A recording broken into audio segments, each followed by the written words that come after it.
grabamos todo. Bien, campeones, vamos a continuar con nuestras clases y hoy día vamos a terminar con esta civilización hebrea, definitivamente. Nos quedamos justo aquí en los patriarcas y vamos a hablar todo sobre ellos, ¿no? Entonces, íbamos a hablar de esta primera etapa, la etapa de los patriarcas. En lo que vamos hablando, y sus compañeros se van a ir integrando. La clase pasada habíamos hablado de todo ello, de los patriarcas, como un patriarca, él va a ser el primero, que va a ser Abraham, ¿no? Nacido en la ciudad de Ur, netamente Mesopotamia, y la Biblia nos relata este acontecimiento, nos cuenta la historia de lo que va a pasar el pueblo hebreo, ¿no? Y si bien es cierto, él escucha la voz de Dios y le promete una tierra. A la edad de 100 años, Abraham, pues, su esposa, se llamaba su esposa, Sara. Sara.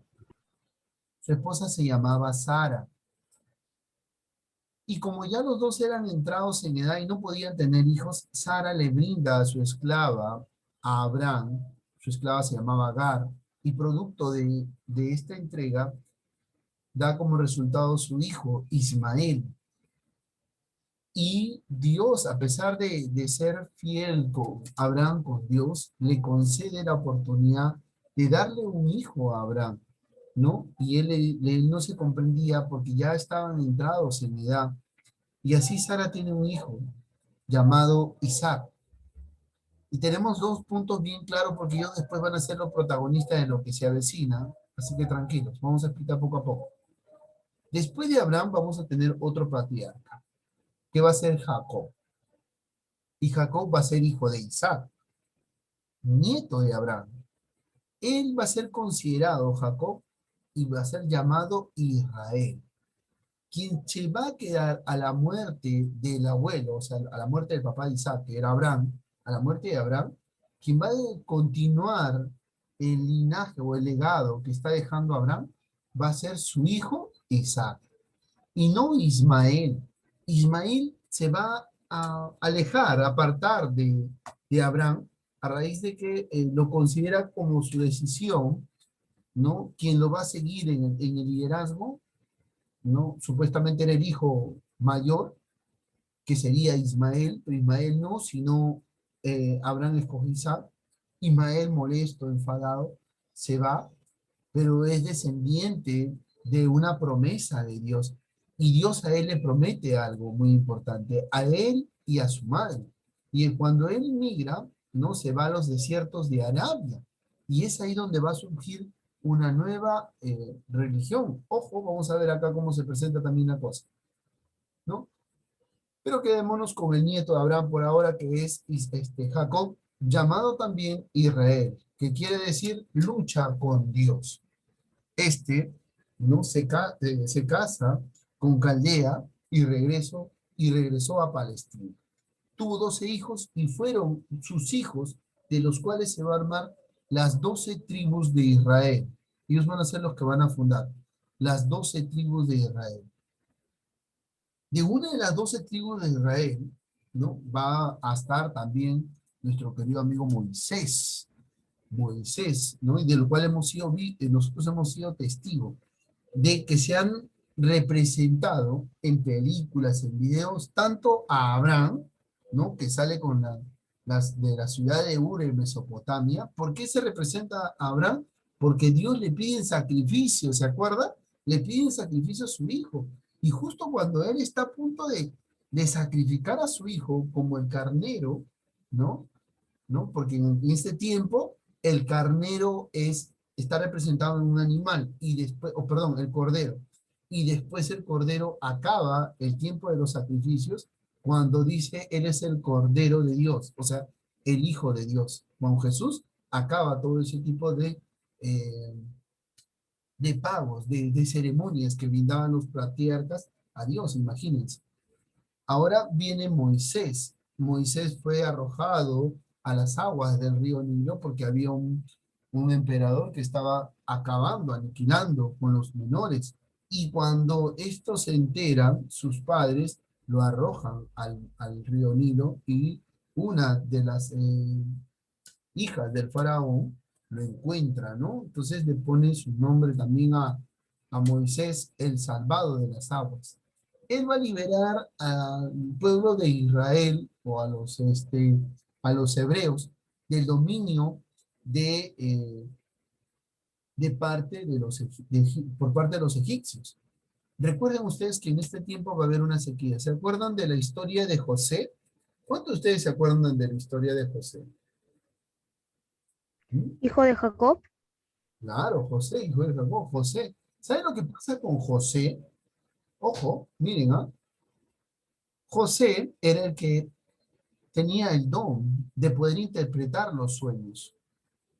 Y José soñaba, ¿no? Y le decía a sus hermanos, a cada uno de sus hermanos, soñaba de que, pues, sus hermanos lo iban a adorar, lo iban a un altar.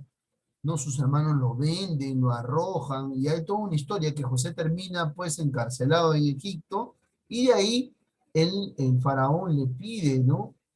Le pide que le interprete los sueños y él le dice, ¿cuál es tu sueño? El faraón le dice, he soñado que 7 vacas gordas están comiendo eh, cebada y de pronto vienen 7 vacas flacas y se las comen con todas las cebadas, ¿no? Y también, pues, este sueño es interpretado por José y José le dice al faraón, le explica, ¿no? Que van a venir 7 años de sequía y 7 años de abundancia, de prosperidad. El faraón lo interpreta bien y José se queda como al segundo al mando prácticamente.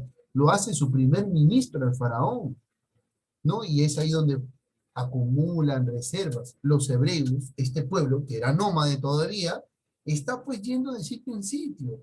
Hay un tiempo de sequía. ¿A dónde se van a ir? A los egipcios que estuvieron repartiendo comida, estuvieron vendiendo comida y se pagaba la comida a través de un trueque, a través de un metal, a través de algo. Entonces los hebreos iban a buscar comida. Es así como también José vuelve a encontrarse con sus hermanos, ¿no? Y durante ese tiempo llegan a Egipto. Los egipcios los condicionan y ellos pasan a, a ser dominados por los egipcios y llegan a ser esclavos. ¿Cierto, Adriana Silva? Adriana Silva, Sí, profesor. ¿cierto?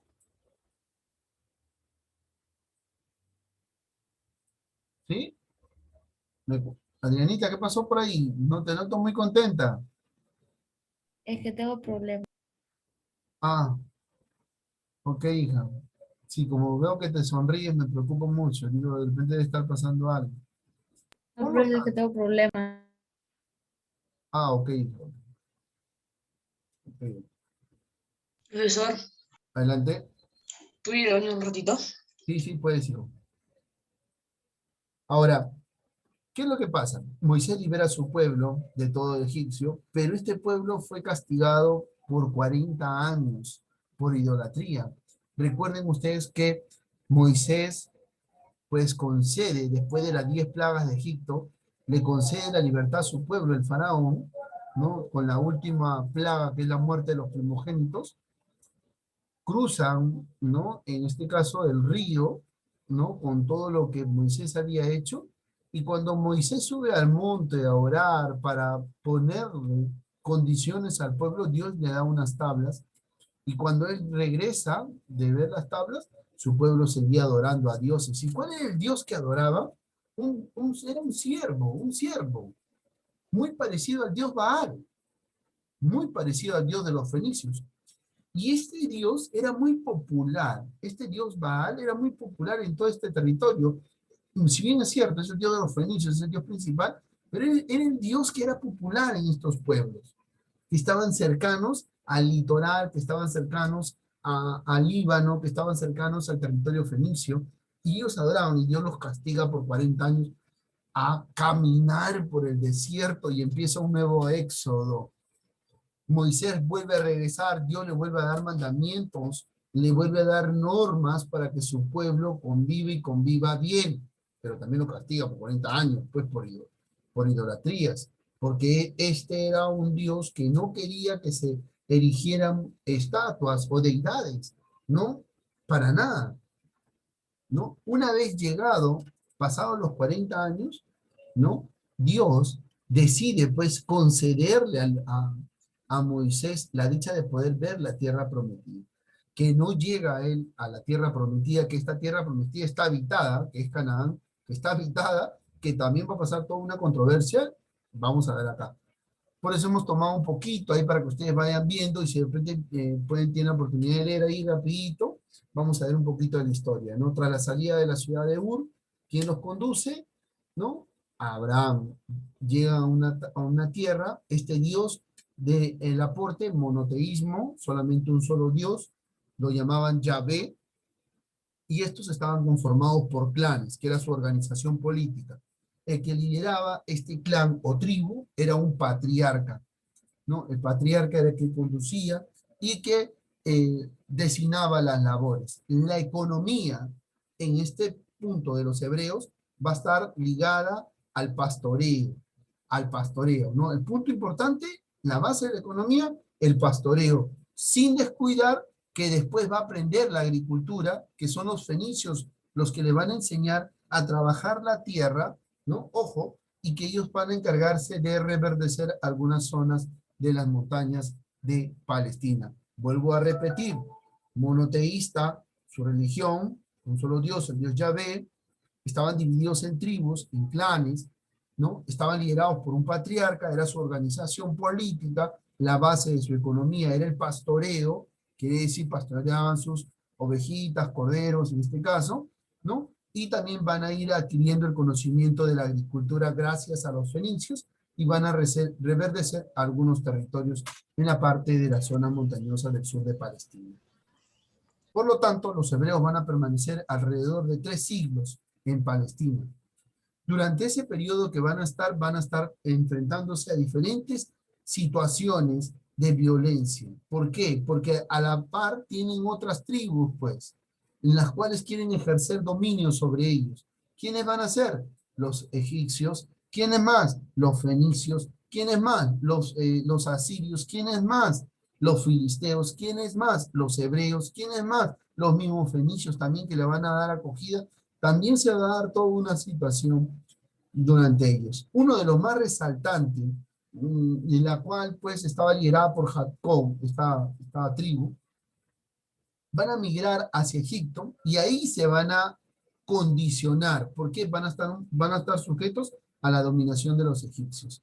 Y después a los hicsos, ¿no? Los cuales van a cooperar con los hebreos, ojo, los hicsos, ¿no? Para la dominación de este territorio. Migran a Egipto condicionados. En el territorio de Palestina, los hicsos van a ser expulsados después por parte de los hebreos, ¿no? Y los cuales pues se les va a condicionar esto. Ahora, Moisés va a liderar a su pueblo hacia la búsqueda de esa tierra prometida, la tierra que le prometió a sus antepasados, a Abraham, ¿no? Conocida como Canaán, la llamada tierra prometida. Y este episodio está bien marcado en la Biblia, queridos estudiantes, ¿no? El Éxodo, ¿no? En este caso. Moisés llega, y como les dije, Moisés no llega a la ciudad de Canaán, solamente llega a visualizarla, ¿no? Y es su sucesor, Josué, que va a continuar esta situación, Y Josué va a concluir la larga jornada hacia el territorio de Palestina. Al llegar, ellos van a ver la tierra prometida y esta estaba ocupada. ¿Quiénes la ocupaban? Cananeos, filisteos, otras tribus. Por lo tanto, van a tener que pelear por ese territorio, ¿no? Josué va a liderar esas luchas y va a luchar por conquistar Canaán. Lo va a lograr, se van a posicionar, pero también va a poner un condicionante que ya no van a estar liderados por un patriarca. Se podría que Josué va a ser un patriarca juez, se podría decir, no militar. Y ellos van a dar lugar y él va a dar lugar a los jueces, a los jefes militares, que pasarían a comandar a los hebreos por la lucha de esta tierra prometida. ¿Qué más? Al abrir el segundo capítulo tenemos el siguiente bloque, lo que es el tiempo de los jueces. Aquí vamos a ver a uno de los jueces más importantes. Para mí, desde mi punto de vista, siempre me gustó muchísimo uno de los jueces que fue Sansón. Sansón va a ser uno de los jueces. Recuerden ustedes, ¿Han escuchado hablar de Sansón? ¿Sí? ¿Sí? Paleta, paleta, ¿sí? ¿No? Sansón, aquel que se enfrentó a los filisteos, alguien que era fuerte, alguien que si le cortaban el cabello perdía su fuerza, ¿se acuerdan o no? Sansón, Sansón y Dalila, ¿no? Sansón era un hombre fuerte, robusto, ¿no? Así de alto y fuerte como el profesor de Historia Universal, igualito, algo así. Era fuerte y se sonríe. Es para que se sonrían un poco, ¿ya? Entonces, dentro de esos jueces, nosotros vamos a tener a Sansón, va a estar Otoniel, Ehud, Samar, va a estar Débora, también una mujer, ¿ah? Gedeón, Jefeb, Isam, Elón, Adón, Abdón, Sansón y Samuel, ¿no? Entre los más representativos vamos a tener la vida de estas 12 tribus, ojo, una vez que se dan los jueces, se van a dividir en 12. Contamos 1, 2, 3, 4, 5, 6, 7, 8, 9, 10, 11, ¿no? ¿Quién falta? El anterior, pues, Josué, ahí están las 12 tribus, ¿no? Definitivamente van a abandonar Palestina y la vida nómade se va a condicionar. Ya no van a ser nómades, van a ser sedentarios. Se dividen en 12 tribus, las cuales las van a nombrar los jueces, ¿no? Y la forma de gobierno, la organización política va a cambiar, ¿no? Y este va a ser el segundo periodo de la historia hebrea, ¿no? ¿Por qué? Porque van a condicionar a sus pueblos. El último que prácticamente va a definir la batalla con los filisteos va a ser Sansón. Entre los más célebres va a estar, pues, Gedeón, Jefet, Sansón y Samuel, ¿no? Primero hablemos de Gedeón, el quinto juez que aparece en el libro de la Biblia. Ahí ellos tienen el capítulo. Este hijo de la tribu de Manasés, ¿no? El nombre Gedeón significa destructor, un poderoso guerrero. Gedeón fue el que liberó a los hijos de Israel de los mandianitas. Mira, otra tribu más, los mandianitas, ¿no? Este también era un pueblo nómade por parte del territorio árabe. Los árabes, recuerden que la gran mayoría de los árabes van a estar en el desierto y van a ser pues nómades en este caso. Y el desierto de Siria y la península de Arabia va a ser testigo también, ojo, de diferentes tribus y pueblos en las cuales pues van a ser nómades y de los cuales también va a surgir los árabes, ¿no? Más adelante vamos a aprender eso también, ¿no? Y vamos a ver cómo Gedeón pues condiciona a ellos, ¿no? Él fue llamado por Dios para hacer libertad a su pueblo, ¿no? Eso quiere decir que esta parte donde está Gedeón estuvo condicionado. Cuando llega Gedeón, da la libertad a su pueblo. Profesor, quiere decir que el pueblo hebreo, cuando se dan las 12 tribus, ¿se dividen el territorio? Sí, chicos, se dividen el territorio. ¿Y en cada territorio forman un juez? Sí, profesor, correcto. ¿Y esos jueces tienen que mantener el liderazgo? Sí, chicos. Luego de derrotar a los medianitas, Gedeón fue considerado el héroe militar de Israel muy importante. Ojo que Gedeón fue un ejemplo de humildad y fiel a Dios, ¿no? Hasta la llegada de Sansón, el otro también, pues Sansón va a ser uno para mí de los más impactantes, ¿no? Fue atribuido mucha fuerza, no se enfrentaba a leones, él solo se enfrentaba a los filisteos, y los filisteos querían acabar con Sansón. Sansón prácticamente va a ser, pues, endulzado por Dalila, una chica en la cual él se había enamorado, le deslumbraba, y le roba el secreto a Sansón de que su fuerza estaba concentrada en su cabellera, que si le cortaba las cabelleras a Sansón, Sansón perdería su fuerza. Pero esto fue una promesa que Dios también le dijo: si tú sueltas el secreto o cuentas el secreto de tu cabellera, pues tú perderás tu fuerza. Dios también lo condiciona. Sansón ora muchísimo para que Dios le devolviera la fuerza, y él termina pues condicionando en el palacio a los filisteos, ¿no? Y termina matando a los filisteos en el palacio.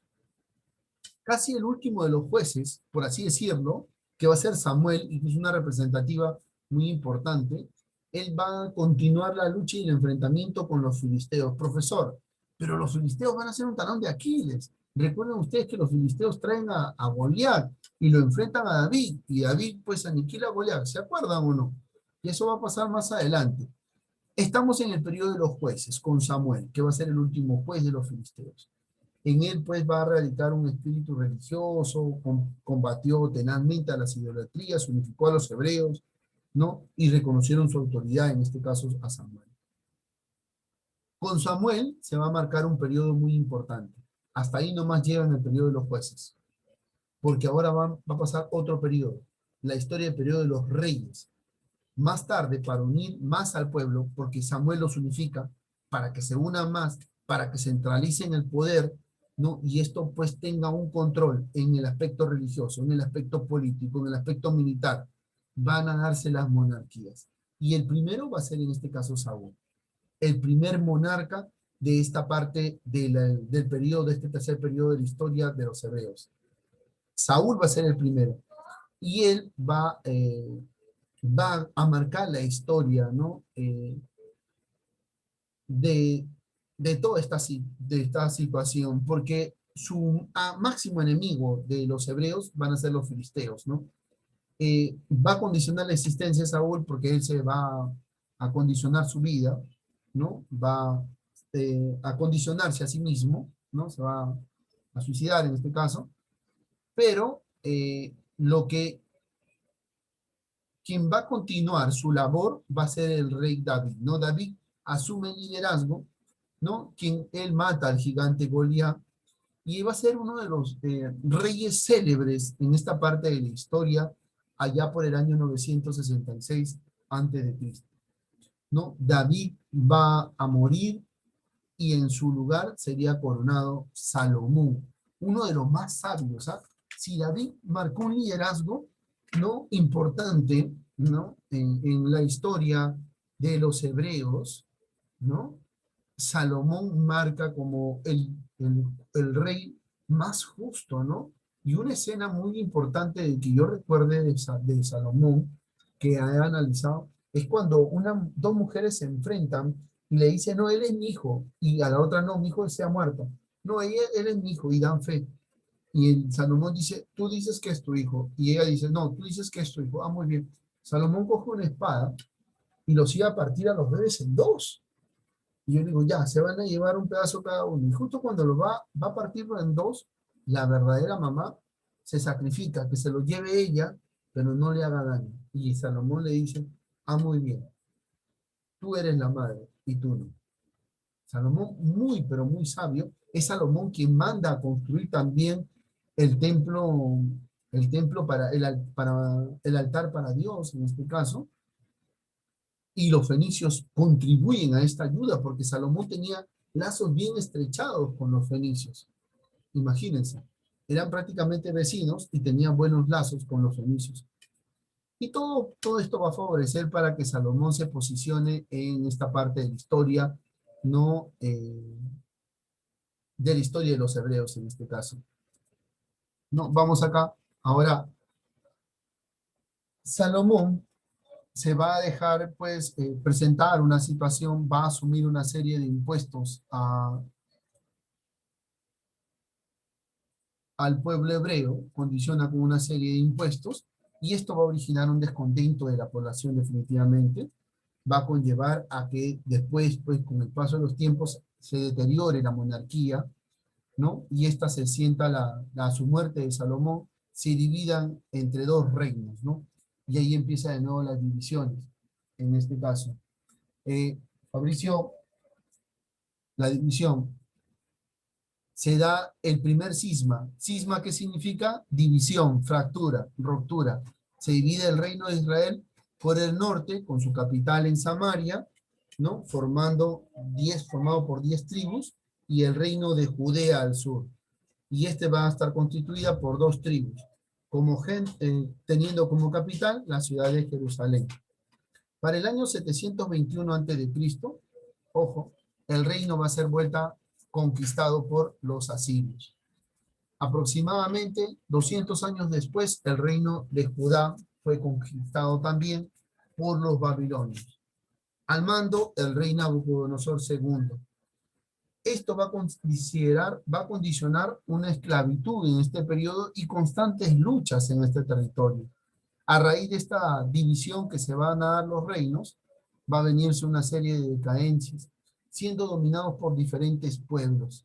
¿no? El último prácticamente por condicionar este territorio van a ser los griegos, ¿no? Y después van a venir los dominios de Roma, ¿no? En tiempos de Pompeyo, ¿no? Prácticamente ya el último, se podría decir, el último rey de los hebreos va a ser Salomón, y de ahí va a venir una decadencia porque muchos pueblos van a invadir el territorio, ¿no? De los hebreos. ¿Qué aporte nos han dejado los hebreos? Uno, la creencia en un solo Dios, el Dios Yahvé, ¿no? El pueblo bruto da la convicción, nosotros creemos en el mismo Dios, somos parte de esa misma creencia, ustedes quienes hablan, ¿no? Una gran historia, la Biblia prácticamente, ¿no? Entender pues los mandamientos de Dios, el decálogo, los mandamientos de Dios que dictó Yahvé a Moisés en el monte Sinaí, festividades religiosas como la Pascua, la fiesta de Pentecostés, la fiesta de los tabernáculos, el recuerdo de la vida nómada en el desierto, son fiestas que se celebran en este territorio, ¿no? Y aquí tenemos la imagen de los aportes que nos han brindado, ¿no? El Decálogo, la Biblia, el Antiguo Testamento, ¿no? El Torá, ¿no? El Pentateuco, también conocido como Torá, que son los 5 primeros libros de la Biblia. ¿Cuáles son? Génesis, Éxodo, Levítico, Números y Deuteronomio. Pregunta de examen, ¿ah? Ojo, el Pentateuco es igual que el nombre Torá. Está compuesto por 5 libros muy importantes que tiene la Biblia. Ojo, ahí ustedes el dato, ¿no? También vamos a tener, pues, el Nuevo Testamento con 27 libros, ¿no? Los 4 evangelios, San Marcos, San Lucas, San Mateo y San Juan, ¿no? Entre otros más. Ahí tienen los aportes. Religión monoteísta, la organización política hemos hablado. Después va a venir un tiempo de profetas, ¿ah? Ojo, ya estamos por terminar, ¿no? Un tiempo de profetas, ¿no? Y estos van a ser nombrados independientemente por su origen de la casta sacerdotal. Ya los hebreos en esta parte están condicionados, ¿no? Los profetas van a expresar su actuar, ¿no? Y ellos prácticamente van a estar condicionados. Dentro de sus profetas va a estar Isaías, Jeremías, Ezequiel, Daniel, ¿no? ¿Cómo no recordar a Daniel y el pozo de los leones? ¿Ah? Ojo, ¿no? Iba a haber otros profetas, ¿no? Oseas, Joel, Amós, Jonás, ¿no? Jonás, ¿se acuerdan de la canción de Jonás? Esa que dice, Jonás no hizo caso a la palabra de Dios, por eso al mar intenso, ¿no? Se arrojó y vino una gran ballena y se lo comió, ¿cierto? Esa es la historia de Jonás, eso lo han escuchado en religión, ¿no? Jonás, ahí está, Zacarías, Malaquías, Barú, son considerados los profetas. Pero los profetas tienen una función, van a profetizar ¿de qué cosa? De que está pronto la llegada de ¿quién? Del Cordero de Dios. ¿Y quién es el Cordero de Dios? Jesús. Los profetas van a cumplir, van a preparar el camino para la llegada de Dios. Es por eso que cuando Jesús llega, le dice, ¿eres un profeta? ¿Eres Daniel? ¿Eres Jeremías? No, le dice, no, eres tal, no. Durante ese periodo en la cual el reino de los hebreos está condicionado, no a invasiones, o sea, hay un desorden, hay un caos, se van a presentar sectas, y estos van a terminar con condicionar a este pueblo. ¿Por qué? Porque de estas sectas van a salir dinastías, como los saduceos, los fariseos, los esenios, los celotes, ¿no? Y los cuales pues van a tener una característica cada uno y van a condicionar al pueblo. A este periodo también se le conoce como la diáspora, en el año 70 después de Cristo, donde el emperador romano Tito se apodera de Jerusalén, ¿no? Y muchos judíos fueron vendidos, expulsados, esclavizados y se dispersaron por todos los sitios. Y la diáspora corresponde a que eran esas personas que estaban en diferentes partes del mundo, ¿no? Pero que su condición estaba a la religión judía. Así es. Por lo tanto, el Estado de Israel, cada 3 minutos, después de haber sufrido diferentes denominaciones, va a entrar a un punto muy importante. Después de la Segunda Guerra Mundial, en 1948, ¿no? Se va a conocer como el Estado de Israel con su capital en Jerusalén, contando con la posición de los estados árabes vecinos. Desde entonces ha tenido una serie de enfrentamientos, ¿no? Miren, desde la Segunda Guerra Mundial, pero viene desde antes, una tierra que siempre está en constante lucha, en constante violencia, ¿no? Ahí está el movimiento sionismo, ¿no? Un movimiento internacional político del territorio de Israel, hoy actual Israel, en la cual se da, después de toda esta situación, la ONU, ¿no? Contempla la división de Palestina en dos países independientes. Aquí nace Israel, en dos países independientes, ¿no? Uno, Jerusalén, la ciudad propia internacional, fue aceptada por los judíos y rechazado por los árabes. Pero el 14 de mayo de 1948 se proclama el Estado de Israel. Los países árabes y vecinos invadieron inmediatamente Palestina cuando finalizó la batalla. En abril de 1949, los israelitas habían ganado esta extensión y las Naciones Unidas las defienden. Queridos estudiantes, nos condicionó el tiempo, pero se logró el objetivo de poder abarcar un poquito acerca de la realidad actual del territorio palestino, ¿no? Y cómo surge el Estado de Israel hoy en día recién en base a una serie de luchas que está en constantes luchas también, queridos estudiantes. Preguntas. Preguntas. Profesor, lo hemos visto en religión también, pero no tanto así como lo explicaba usted de repente. ¿Sí? Profesor, ¿usted cree en la teoría científica o en la teoría religiosa? Yo, como profesor de historia, explico las dos teorías, pero lo que yo creo en Dios, creo en Jesús. Profesor, Dime una pregunta. ¿Quién fue el fundador de la ONU y con qué dinero hizo la ONU? perdón, Quispe Castro. O sea, profesor, ¿quién fue el fundador de la ONU? La ONU va a ser una organización que se junta con todos los países. La ONU surge después prácticamente, después de la Segunda Guerra Mundial, prácticamente se juntan un grupo de países y surge ahí las Naciones Unidas. Con base, en este caso, primero en Ginebra y después pues lo asume el liderazgo de Estados Unidos y los países ingleses a raíz de la victoria de un grupo de países potencia en la Segunda Guerra Mundial. Estamos hablando año 1946, si no me equivoco, Quispe Castro. Muy buena la pregunta, campeón. Muy buena la pregunta.